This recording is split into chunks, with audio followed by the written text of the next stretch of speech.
मित्रांनो नमस्कार. बघा, खूप दिवस झाले आपण व्हिडिओ केला नव्हता. हा विषय पण थोडा भरतीचा नव्हता. आता पोलीस भरतीविषयी 2 ते 3 महत्त्वाचे अपडेट आहेत. तुम्ही टायटल आपलं बघितलंय, तुम्ही फोटो बघितले फ्रंटला, म्हणून तुम्ही व्हिडिओला क्लिक केलाय. व्हिडिओ मित्रांनो शेवटपर्यंत बघा, समजून घ्या. आता 22 तारखेपासून अनुकंपा तत्वावरील जी काही पदं आहेत, ह्या पदाची भरती हे नागपूरमध्ये होणार आहे.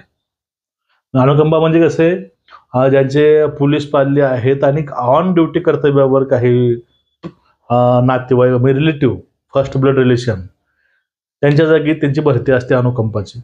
त्यांची भरती प्रक्रिया ही 22 तारखेला तात्काळ आहे. तात्काळ हे सूचना आलेल्या आहेत आणि भरतीसाठी हे नागपूरमध्ये हे भरती प्रक्रिया 22 तारखेपासून सुरू होणार आहे, या महिन्यामध्येच. ही झाली पहिली अपडेट.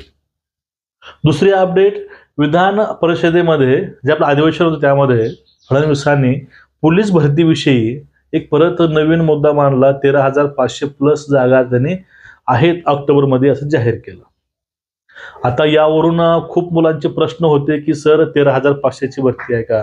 तर पाठीमागं 10,500 काहीतरी बोलले होते, आता 13,500 बोललेत. म्हणजे एवढा डिफरन्स येतोय.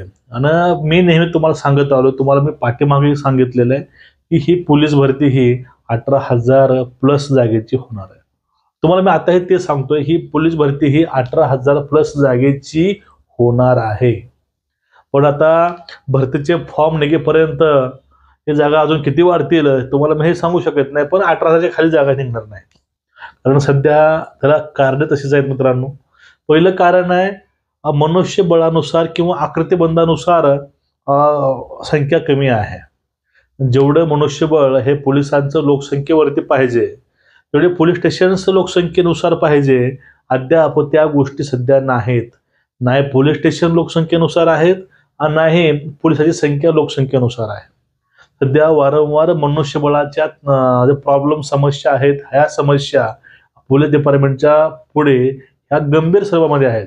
त्यामुळे त्यांनी होमगार्डचा सहारा घेतात, महाराष्ट्र सुरक्षा दलाचा ते सहारा घेतात, कारण यांच्याकडे मनुष्यबळ तेवढं अवेलेबल नाही. मग हा जे काही बाकीचं मनुष्यबळ आहे हे बाह्य यंत्रणेद्वारे ते भागवायचं काम हे सध्या चालू आहे.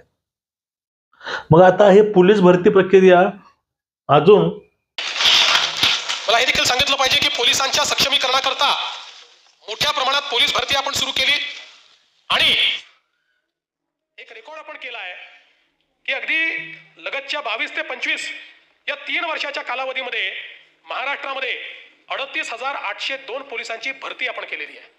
38,802 आणि 13,560 नवीन भरतीचा प्रस्ताव आपण आणलेला आहे. हा रेकॉर्ड आहे. राज्याच्या इतिहासामध्ये एवढी पोलीस भरती यापूर्वी कधीही झालेली नाही. म्हणजे हे जर आपण पूर्ण केलं तर 49,362 पोलिसांची भरती पूर्ण होईल. आणि आपण जे नवीन आकृतिबंध वगैरे तयार केलेले आहेत त्यानुसार पोलिसांची संख्या एकदम आपल्याला रीच करता येणार नाही, पण यांनी जवळपास त्याच्या जवळ आपण पोहोचण्याचा प्रयत्न हा या निमित्ताने करणार आहोत, हे देखील मला सांगितलं पाहिजे. भोंग्याच्या संदर्भात मी 3 ते 4 वर्ष हे मोठ्या प्रमाणामध्ये मित्रांनो भरती होणार आहे. आता विषय होतो वयवाढीचा. तुम्हाला मी सांगितलं, ज्यावेळेस सेवाप्रवेश नियमिल त्यामध्ये वयवाढीचा मुद्दा हा तुम्हाला क्लिअर होऊन जाईल. तुम्हाला टेन्शन तुम्ही घेऊ नका. आता विषय होता तो म्हणजे भरती प्रक्रिया कधी सुरुवात होणार आहे, सर्वांचा प्रश्न असेल. आता अनुकंपा जाहीर झाले आणि हे अनुकंपा काय थोडं जास्त नसते. अनुकंपा फक्त उंची छाती बघतात ते बाकी जॉईन होतात. आता जो मुद्दा पुढचा आहे ते म्हणजे भरतीचा.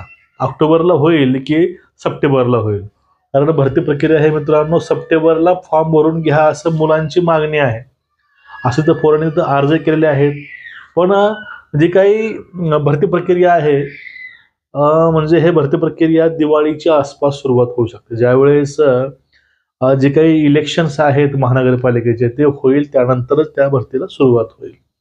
आता मुलांची मागणी आहे, त्यावरती शासन त्या गोष्टी गांभीर्याने घेते का यावरती त्या गोष्टी अवलंबून आहे. पण बाकी जे काही आहे ते ऑक्टोबरच्या आसपास ह्या भरती प्रक्रियेला सुरुवात होईल आणि तुमचं ग्राउंड वगैरे डिसेंबरपासनं हे सुरुवात होऊ शकते. तुम्हाला हे जे बोललंय हे जे होतं ग्राउंड विषयीचं, भरतीच्या तारखेविषयीचं, हे माझ्या मतानुसार एक अशी तारीख अंदाजित असू शकते.